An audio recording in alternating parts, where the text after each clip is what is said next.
you all are doing very good. So today I'm gonna teach you that samas second part. Okay. So already I taught you that what is samas, what is samas क्या है, समास कितने प्रकार के हैं. So आज हम उन्हीं प्रकारों को पढ़ते हैं. So first मैं अव्यायी समास का एक्सप्लेन करूंगी. So today the first is अव्ययभाव समास. अव्ययभाव समास already I told कि जहाँ मतलब किसे कहते हैं, वह समास जिसका पद अव्यय अव्यय हो और उसका संयोग समस्त पद पर भी अव्यय बन जाए. अव्यय का मत अव्यय बन जाए और उसे हम अव्ययी भाव मतलब समास कहते हैं, जिसका मतलब कहते हैं कि पहला पद यानी पहला द फर्स्ट जो पद है उसे मतलब जैसे कि अजन्मा जो भी है, जैसे कि जो फर्स्ट वाला पद ही जो है उस पे वो अव्ययी हो और उसके बाद उसके साथ जो दूसरा पद है वो भी अव्यय बन जाए, तो उसे ही हम अव्ययी भाव समास कहते हैं. जैसे कि अव्ययी भाव समास में किसी का प्रभाव नहीं पड़ता, जैसे लिंग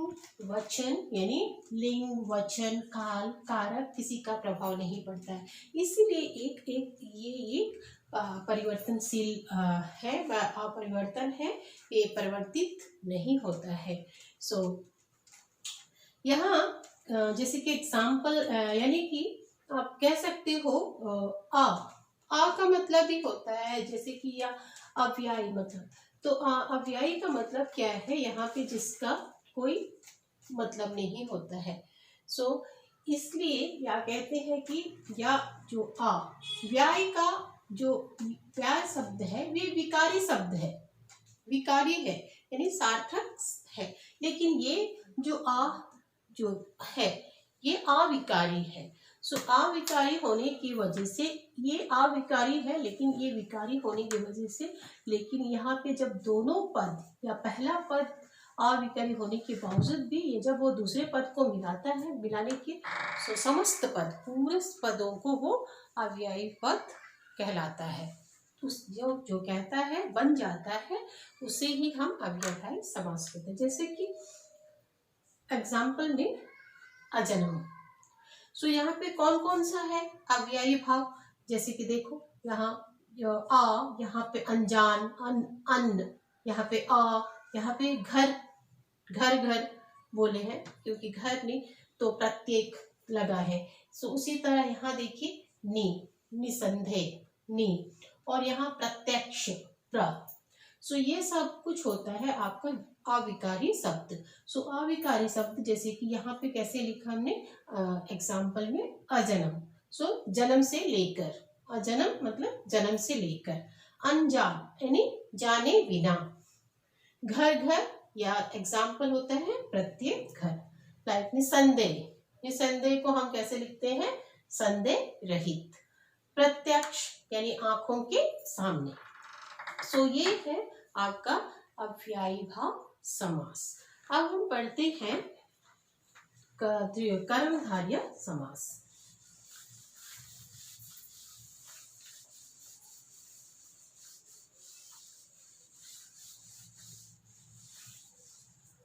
कर्मधारय समास में क्या होता है,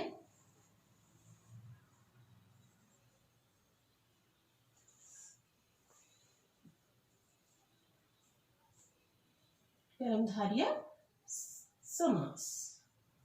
सो कर्मधारय समास में क्या होता है, वह समास जिसका पहला पद यानी वह समास जिसका पहला पद यानी फर्स्ट पद, पहला पद क्या होता है यहाँ पे विशेषण. ओके, पहला पद क्या होता है, विशेषण. याद रखिएगा हमेशा कर्मधारय समास में जिसका पहला पद क्या होता है, विशेषण, और दूसरा पद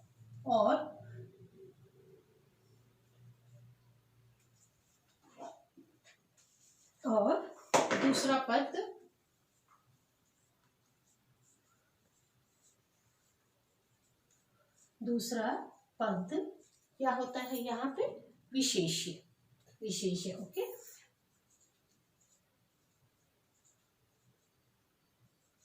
सो विशेष्य है और यहाँ विशेष्य है जो कि दूसरा पद पहला पद क्या देता है, यहाँ पे विशेष्य होता है अथवा, जो एक अथवा पहला पद क्या है, अथवा यहाँ पे उपमेय देता है, पहला पद उपमेय देता है, उपमेय। ओके, उपमेय देता है और दूसरा पद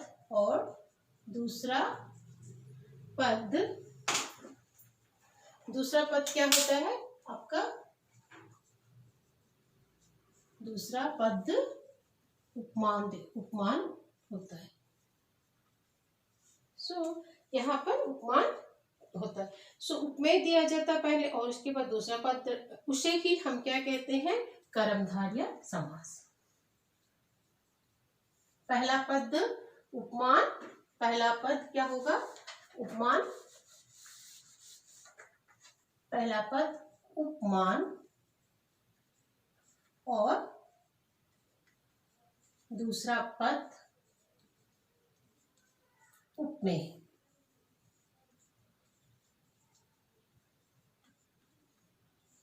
इसे हम कहते हैं कर्मधारय समास। इसे हम क्या कहते हैं, कर्मधारय समास कहते हैं, कर्मधारय समास कहते हैं।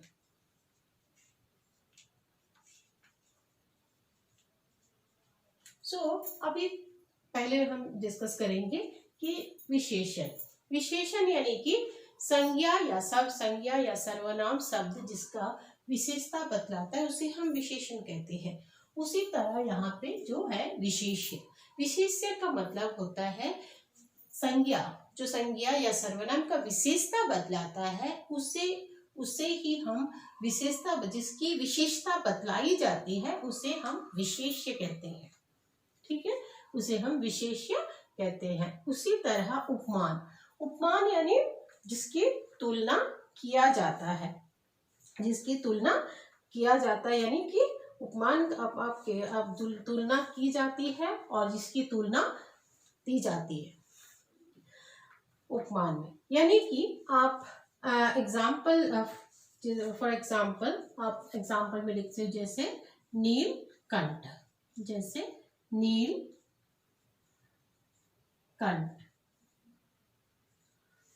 नीलकंठ आपने लिखा, यहाँ पे हम लोगों ने एग्जाम्पल में, जैसे इसको हम कहते हैं कि पहले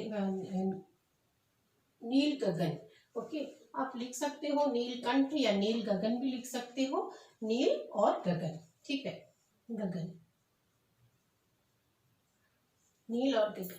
सो यहाँ नील, नील शब्द क्या हो गया, नील विशेषण हो रहा है, विशेषण, और यहाँ गगन। सो नील शब्द आपका है विशेषण होता है और गगन है संज्ञा। सो संज्ञा होने के पर नीला है गगन, जिसको हम लोग जब विग्रह करते हैं, कैसे विग्रह करेंगे, नीला है गगन, नीला है जो गगन। सो नीला है जो गगन, मतलब इसको विग्रह करने के बाद तो यहाँ पे विशेषता, विशेषण मतलब विशेषता बतलाई जा रही है, उपमेय दी जा रही है, उपमा उसे इसलिए विशेषता यहाँ पर बतलाई जा रही है, इसलिए नील गगन है। उसी तरह दुरात्मा। ओके,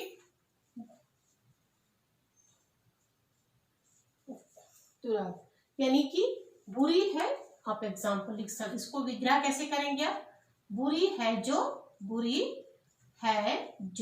आत्मा, बुरी है जो आत्मा लिख सकते हो आप। इस तरह आपको विग्रह करनी है। उसके बाद पूर्ण पर्णकुटी, पर्णकुटी, पर्णकुटी। तो पर्णकुटी का मतलब अभी हम लिखेंगे पर्ण है जो कुटी, पर्ण से बना, कुटी भी आप लिख सकते हो, पर्ण से बना, बनी हुई, पर्ण से बनी कुटी। इसको इस तरह से आप अलग अलग कर सकते हो, विग्रह कर सकते हैं इस तरह। और एक एग्जाम्पल हम देंगे, महादेव, महादेव। सो महा, यहाँ पे महा क्या हो गया आपका विशेषण होता है और देव संज्ञा। सो यहाँ पर महान है जो, आप विग्रह कैसे करेंगे, महान है जो देव, ये है।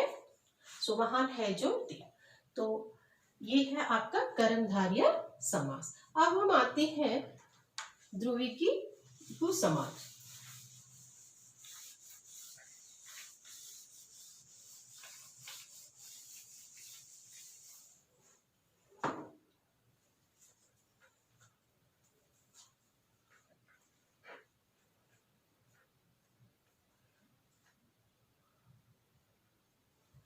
द्विगु समाज में हम क्या लिखते हैं, द्विगु समाज,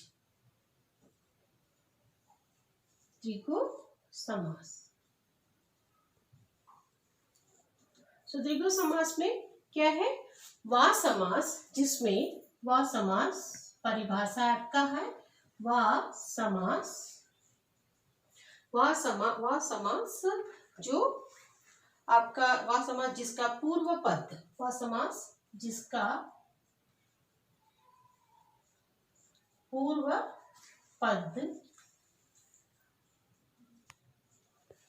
पद क्या है, जो पूर्व पद आपका इसका संख्यावाचक होता है, जिसका पूर्व पद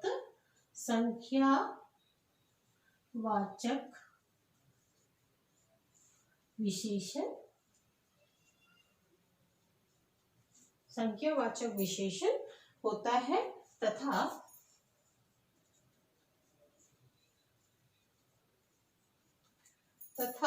समान पद पर समाहार होता है, तथा समस्त पद पर क्या होता है, समाहार, यानी समूह होता है, समाहार या समूह का बोध करता है, उसे हम क्या कहते हैं, समूह का बोध करता है, उसे द्विगु समास कहते हैं, उसे द्विगु समास कहते हैं।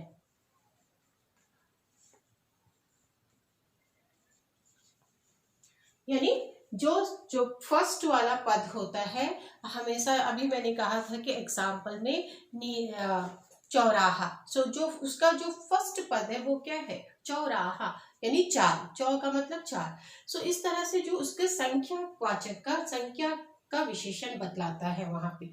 सो यहाँ संख्या विशेषण होता है, वह संख्यावाचक विशेषण आपने पढ़ा है विशेषण में। सो यहाँ संख्यावाचक विशेषण होता है, तथा वो पूरा जो समस्त पद है, कंप्लीट जो पद है, उसे हम, उसका जो समारोह को, उसे समूह का बोध कराता है, उसे हम द्विगु समास कहते हैं। द्विगु समास का एग्जाम्पल हम कैसे करेंगे, उसे हम समस्त और विग्रह करते हैं। अब हम लिखते हैं यहाँ पे समस्त, यानी समस्त का मतलब है पूरा एक शब्द, और विग्रह कैसे करेंगे हम, जैसे कि हम लिखते हैं फर्स्ट पंचवटी, ओके। तो पंचवटी का मतलब क्या है, यहाँ 5 वटों से, वटों का समूह, यहाँ पर 5 वटों का समूह, ठीक है, 5 वटों का समूह। उसी तरह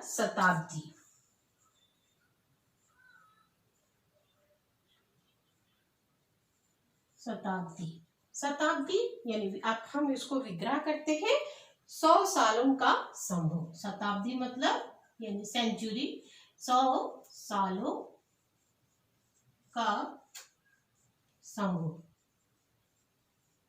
सो यहाँ देखिए, ये और ये आपका संख्या है, यानी 5 और ये 100, शताब्दी का मतलब होता है 100।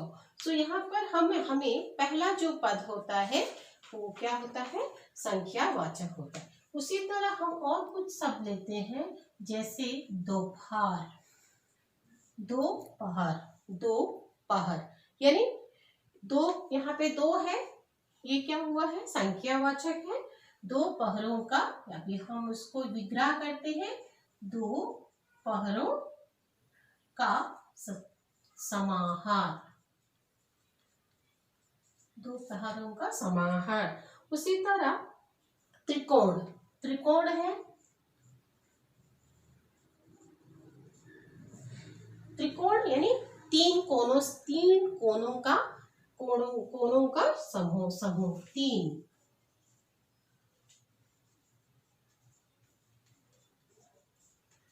कोनों का समाहार।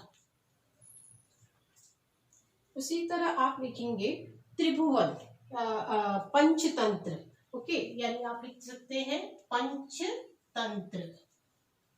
सो पांच तंत्रों का समाहार, पांच तंत्रों का समाहार।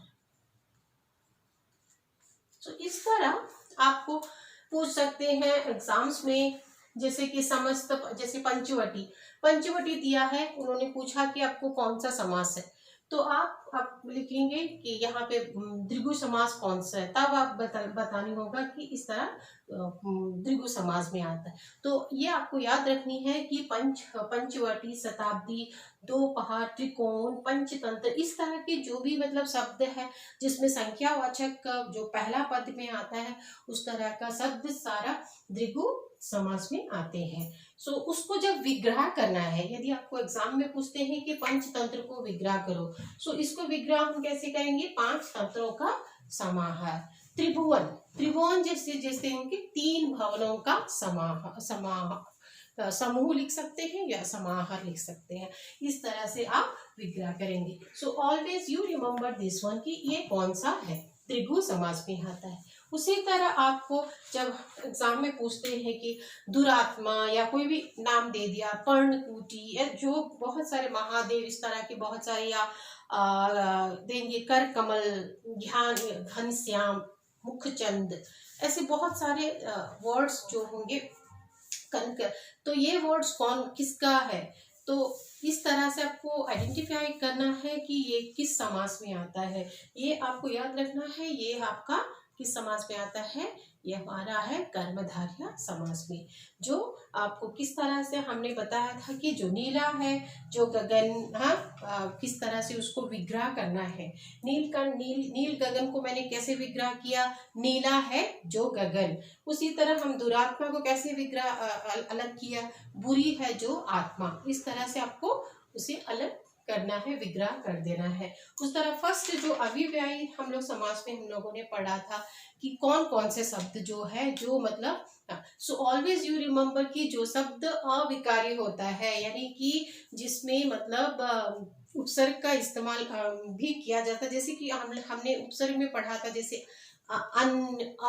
ऐसे कुछ भी ऐसे शब्द जो फर्स्ट में लगाया जाता है, सो वही शब्द, जैसे अनजाना, अनजान, अजन्मा, सो निसंदेह, सो नी क्या है, नी उपसर्ग, संदेह का उपसर्ग ही है। सो इस तरह का जो भी आपको मतलब शब्द होता है, तो वो आपका क्या है, वो किसमें आता है, अव्ययी भाव समास है। ये आपको हमेशा याद रखनी है। और इसे किस तरह से आपको अलग करना है, मैंने बताया था कि जिस तरह निसंदेह मतलब संदेह रहित, यहाँ पे इस तरह आप आराम से इसे विग्रह कर सकते हो। So I hope you all of you understood this chapter. So we will meet again next chapter.